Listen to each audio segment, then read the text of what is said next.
안녕하십니까, 책 시드컴입니다. 네.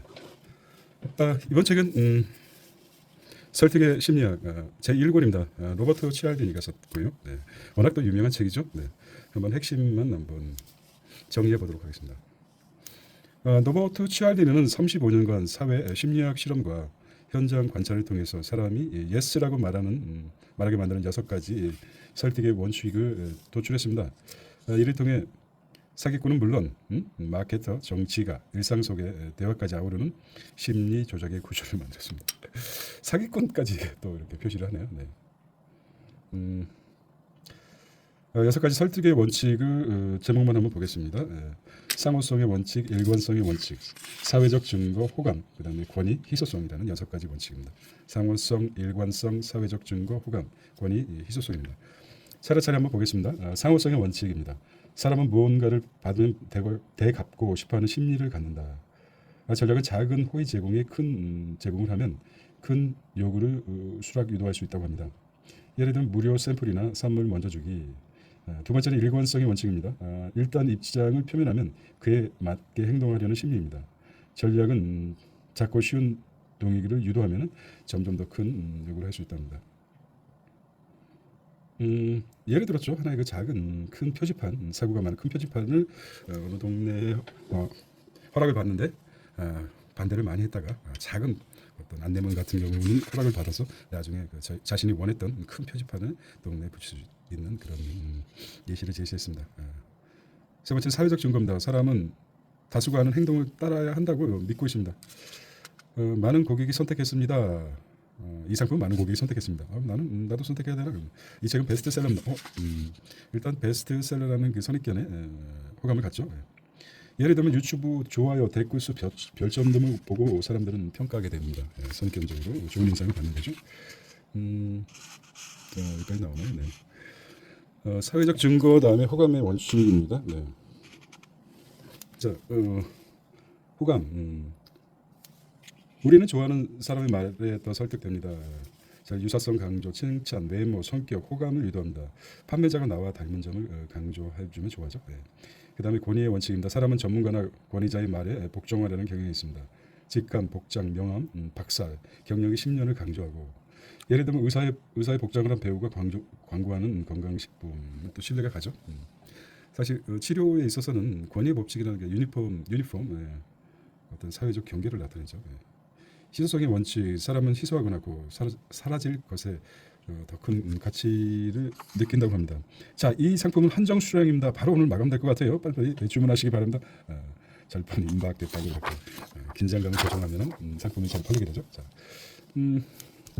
계속 이어서 블랙 프라이데이 한정판 굿즈라는 특이하게 이 책의 핵심은 AI 통찰을 보고 또 깊은 질문들을 해보겠습니다. 설득은 과학이자 무기화된 심리학이다. 침대는 과학이 아닙니다. 네. 치알디니의 설득의 원칙은 단순히 심리를 읽는 기술이 아닙니다. 그것은 심리를 이용하는 기술입니다. 그가 강조하듯 이 기술은 윤리적일 수도 있고 조작적일 수도 있습니다. 특히 현대사회에서는 AI와 알고리즘이 이 원칙들을 자동하고 있습니다. 예를 들어 알고리즘이 당신이 자주 클릭하는 것, 사회적 증거, 일관성이라고 말하는 바탕으로 광고를 타겟팅하는 것은 바로 무기화된 설득이라는 예시입니다. 사유하는 질문들을 한번 던져보겠습니다. 첫 번째, 내가 최근 예스라고 말한 결정 중 이 6가지 중 어떤 심리 원칙이 작동하셨습니까? 최근 이 원칙들을 이용해 타인을 설득해 본 적이 있습니까? 그때의 의도는 윤리적이었습니까? 목표 지향적이었습니까? 한번 생각해 보십시오. 세 번째, 디지털 환경에서 유튜브, 쇼핑몰, SNS 속에서 나는 어떤 방식으로 설득당하고 있는가? 자기에게 한번 물음을 던져보십시오. 필요 없는 것들을 가끔 많이 사게 되지 않습니까? 네 번째는 AI가 6가지 원칙을 학습하고 자동화한다면 인간은 어떻게 저항할 수 있을까? 다섯 번째는 이 6가지 원칙 중 나는 어떤 방식의 설득에 가장 취약합니까? 네. 이렇게까지 제시를 한다 원하시면 인포그래픽이나 이미지 개념도 해드릴 수 있습니다. 사실 이런 AI가 준 핵심 정리보다 자신의 독서 노트를 정리해서 한번 되새김질 어떻게 보면은 하는 것이 더 오랫동안 기억에 남을 수 있다고 저는 생각합니다. 두 번째 설득의 심리학 제 2권을 보겠습니다. 첫 번째 책 히트 치고 나니까 두 번째 책도 나왔습니다.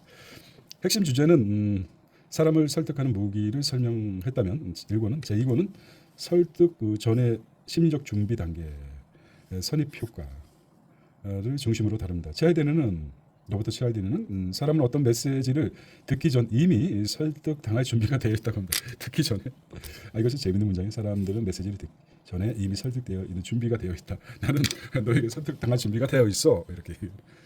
자, 핵심 정리는 프리스웨이전 합니다. 첫 번째에서 다섯 번째까지 있는데요.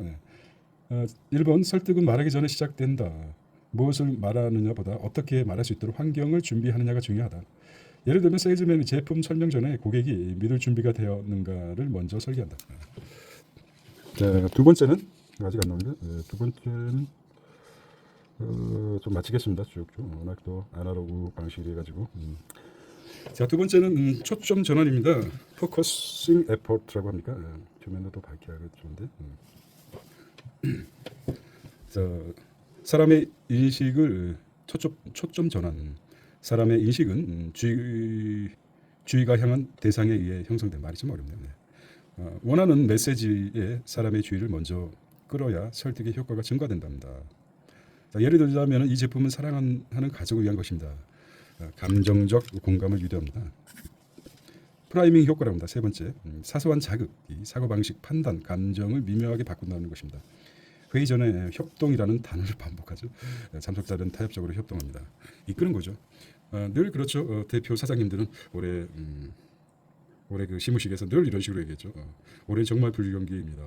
정말 그래서 어떤 대표에게 원하는 것을 감추려는 미리 그 초점 전환 이거 프라이밍 효과라고 그러죠.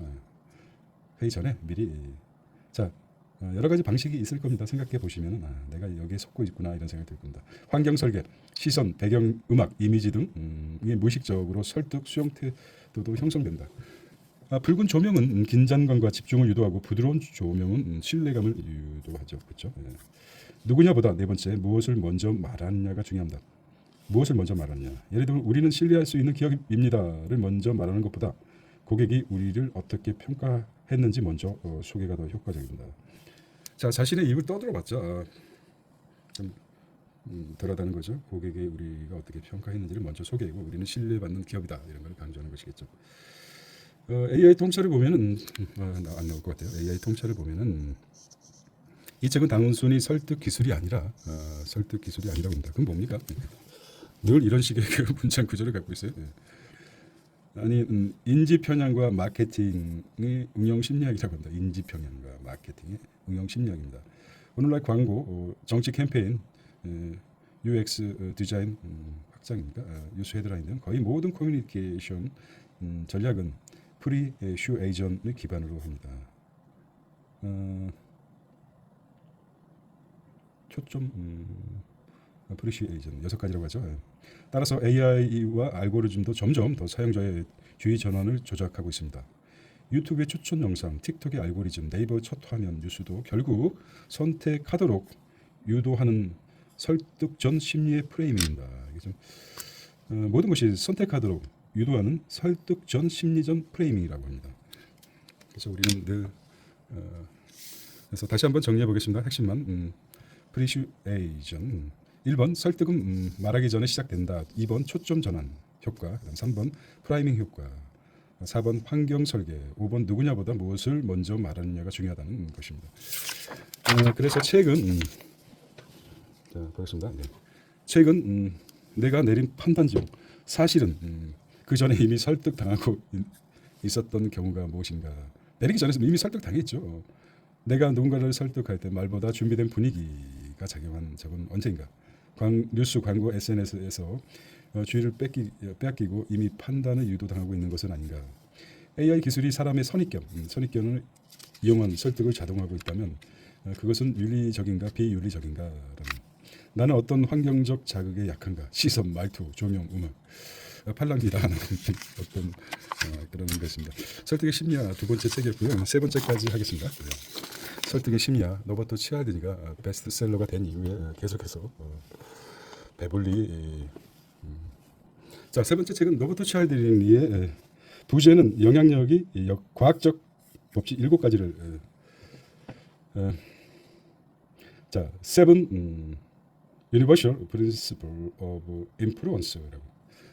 참 영어도 자주 발음해야 되는데 영향력의 그 과학적 법칙 7가지입니다. 핵심 요약은 설득의 7가지 무기 업그레이드 버전입니다. 설득의 심리학 3권에서는 1권의 6가지 설득의 원칙에 제7 원칙은 통합을 추가했습니다. 통합, 유니티입니까? 오늘날 디지털 시대와 글로벌 커뮤니티 환경 속에서 설득의 최신 전략을 과학적으로 다룹니다. 오늘날 디지털 시대와 글로벌 커뮤니티 치알딘의 7가지 원칙을 다시 한번 정리했습니다. 네. 하나를 더 추가했군요. 네. 한 3권만 봐도 될 것 같아요. 상호성의 원칙, 사람은 받은 만큼 되돌려 줘야 한다는 심리 원칙이죠. 네. 무료 샴푸, 선물 제공, 구매율 상승. 1, 2권, 3권을 정리하는 느낌입니다. 일관성의 원칙. 작게 시작한 약속도 점점 더 큰 행동으로 끌어낸 서명운동이 행동으로 이끄는 결과입니다. 사회적 증거, social proof. 그렇죠. 다른 사람들이 하고 있다는 정보에 따라 행동한다. 자, 지금 100만 서명이 100만 명이 사용 중입니다. 그다음에 자, 되고 있습니까? 호감의 원칙, 라이킹입니다. 라이킹. 자, 맞춰보겠습니다. 라이킹. 서명 호감, 좋아하는 사람의 말에 더 설득이 된다. 외모, 공통의 관심사, 유사성을 강조했습니다. 5번째는 권위입니다. 권위, authority죠. authority. 자, 권위입니다. 권위. 그다음에 전문가나 권위자의 말에 쉽게 수긍된다. 스탠퍼드 대학의 교수가 추천하고 있다. 과학서적이면 아주 대단하죠. 전문가 인증. 그다음에 희소성입니다. 희소성. 기회가 희소할수록 가치가 있다. 가치가 높아진다고 느껴짐. 마감 임박됐습니다. 1일 10명 한정입니다. 통합의 원칙, 유니티 여기 추가된 거죠. 상권의 핵심 추가 개념입니다. 우리라는 소속감이 가장 강력한 설득력을 가집니다. 예를 들면 가족, 민족, 조직, 친구 등 나와 정체성이 연결된 그룹의 설득은 거의 무조건 수용입니다. 이건 당신만을 위한 것입니다. 이건 우리 모두를 위한 것입니다. 라고 설득하는 거죠. 새로운 시대의 확장입니다. 디지털과 문화 심리학의 결합입니다. 치알디니는 설득 전략이 단지 심리학 수준을 넘어 문화, 사회적 정체성, 디지털 플랫폼 설계까지 영향을 미친다고 강조합니다. 예를 들면 SNS 인플루언서의 추천은 호감, 사회적 증거, 권위의 복합 설득이랍니다. 호감, 사회적 증거, 권위의 복합 설득입니다. 또한 알고리즘 기반의 마케팅은 최희소성과 일관성, 사회적 증거를 자동화합니다. 알고리즘, 희소성, 일관성, 사회적 증거를 자동화합니다. AI 통찰을 보면은 AI 인사이트라고 할까요? 네. 통합의 개념이 던지는 질문. 우리는 점점 더 공통된 정체성을 파악해 조작하려는 사회 속에 있습니다. 당신은 2030이죠. MZ 세대라면 이거 좋아할 거예요. 또 나가서 잘파 세대죠. 잘파 세대가 뭡니까? G 세대하고 알파 세대를 줄여서 잘파 세대라고 하죠. 그리고 기업과 정치. 자, 다시 조명하고 액션. 기업과 정치. 종교는 우리됨, 우리됨이 위니즈라고 하는 통해 설득이 아닌 조종에 가까운 전략을 쓰기도 한다. 따라서 통합의 원칙은 윤리적 책임에 따르는 무기입니다. 통합의 원칙은 뭐 결론입니까? 윤리적 책임이 있어야 된다. 성찰의 질문을 하고 마무리 짓겠습니다. 성찰의 질문들 나오는군요. 첫 번째, 나는 어떤 집단적 정체성에 쉽게 설득되는가? 어떤 집단적 정체성, 가족, 지역, 직장, 국가. 우리가 남이가 이런 시작해서 그다음에 두 번째, 내가 타인을 설득하려 할 때 우리는 같은 팀이야라는 인상을 주기에 어떤 전략을 쓰는가? 세 번째는 사회적 증거, 희소성, 권위의 이름으로 잘못된 선택을 한 경험이 없습니까?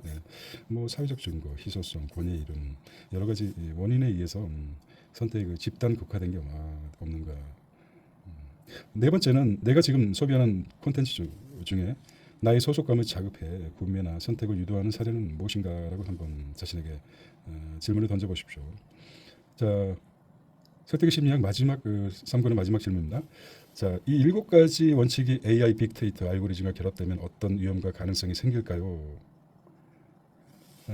로버트 치알디니가 주장하는 7가지 원칙, AI 빅데이터 알고리즘과 결합하면 어떤 위험 가능성이 생길까요? 라고 물어봤습니다. 이 책은 제가 처음 접했던 책에 빠져들기 전에 접했던 로버트 치알딘의 설득의 심리학이었습니다. 고전이 되어버렸습니다. 설득의 심리학 중에서. 하지만 그 가치가 있습니다. 이 책의 가치는 책을 통해서 확인해 보시기 바랍니다. 책 시드쿰이었습니다. 안녕.